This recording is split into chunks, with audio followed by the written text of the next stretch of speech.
Welcome back to another video, guys. Today I'm going to be doing a review on the Yasma N10. Let's just get into it.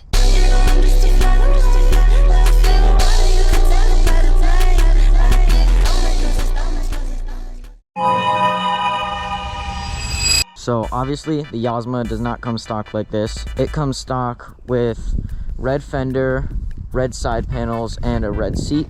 But I have modded mine to look different, and also it comes with a red rear shock, but I just have a bunch of mods on mine. This thing's fully blacked out. Today I'll be getting into the specifics of it, the pros and cons, and what I like about it. Let's take this thing for a spin. The Yasma N10 is probably like one of the best, if not the best, starter bike for if you're just starting out or you want to get a bike for your kids. It goes at top speed of 35 miles per hour. Even though it says 40, I use an actual speedometer app and it only shows 35. I've had this bike for around 2 to 3 months now, and it has caused me basically no problems other than I've needed to retighten a couple screws and a couple bolts here and there. I highly recommend this bike. It's just a lot of fun, especially if you're just starting out, you know, like you just want something nice. It is a very good bike for its price. It's $1,200, I believe, but there is a code. I'll put the code on screen right here for $100 off.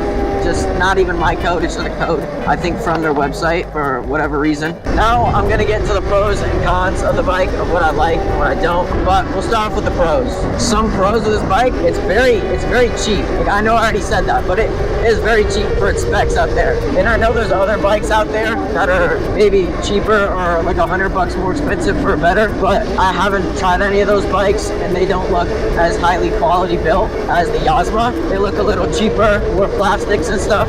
Another pro, it's got a good amount of torque. Like, I really like the torque. I think it's good for wheelies. Some bikes have too much and some have too little, but I feel like the Yasma, they got it pretty dead nuts on. Some other pros and cons of this bike, it's just got a nice frame. It looks good. See, in my opinion, it's pretty comfortable, but it's kind of small. I wish it was a little wider, but that's just my opinion. But it is pretty comfortable though. It's got a nice solid frame. The kickstand's also really good. I like this kickstand. It's very sturdy. Like, your bike is not going anywhere on this kickstand. Also, the suspension on this bike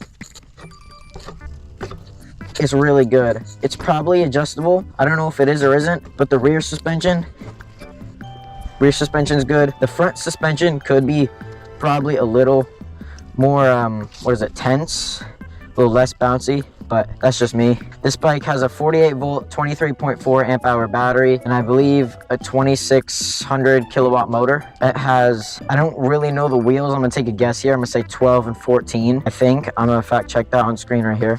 Overall, this bike is just nice, high quality build, and there's not too much wrong with it, but here I'll get into the cons a little bit more. A couple cons of this bike is that sometimes stuff will get loose on its own. I feel like they could have done a bit of a better job, maybe tightening things from the factory, because like I've had to retighten a couple things a couple times, and it's not hard to do. They give you all the tools in a little toolkit, and you shouldn't have to do that. I know other companies, you don't really have to do that. I've never heard of that, but if they just worked on tightening a couple things from the factory, then it'd be spot on. It'd be perfect. Another thing is, I seen on a couple of people's videos that they shipped my brake lever to me like this. This definitely wasn't me. Yeah, they sent me the bike with a bent brake lever, which isn't that big of a deal. I could have asked them to send me a new one, but I really didn't care. Also, I'm pretty sure I noticed it too late anyways, because again, I didn't really care. But that's kind of a con. That's a risk that could happen. It's not that big of a deal, but just putting that out there. Also, another con, I know it's like it's a bike on the cheaper side for like if you don't want to spend $3,000-$4,000 on a Sur-Ron. It is kind of small, so it's not really meant for adults. It's more of a kid's bike, but adults can enjoy it. It doesn't make it less fun. It's just not going to be as fast for adults as it would be for kids. That being said, also the wheels, they're a little small, but that is because it is a smaller bike. Take that into account. It is a pretty small bike. Oh, also another pro, the bike is pretty quiet. I know maybe it won't sound like it's quiet in the video, but it's a lot quieter than like a 2DO for even more expensive, the same if not a little worse, and definitely quieter than a gas, 100%.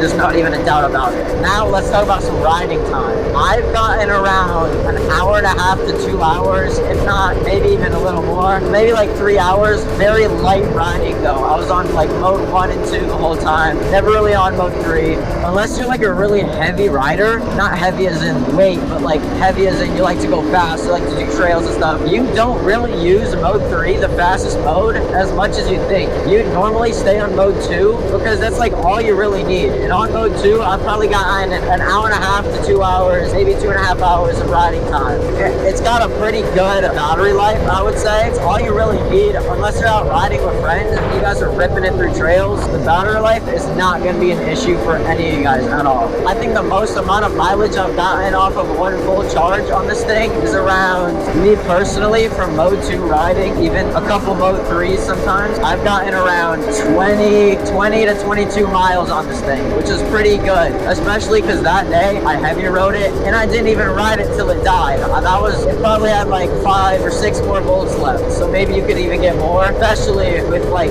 less harder riding. I think this is a very good bike, and if you wanted to get it for your kids, that'd probably be the best option you have. I think it would be a really good investment, and overall I give this bike a solid 8.5 out of 10 because the wheels could be bigger and it could probably just be a tiny bit more powerful. But that's gonna wrap it up for my review of the bike, this bike, the Yasma In10. I really hope you guys enjoyed, and I'll see you guys in the next one.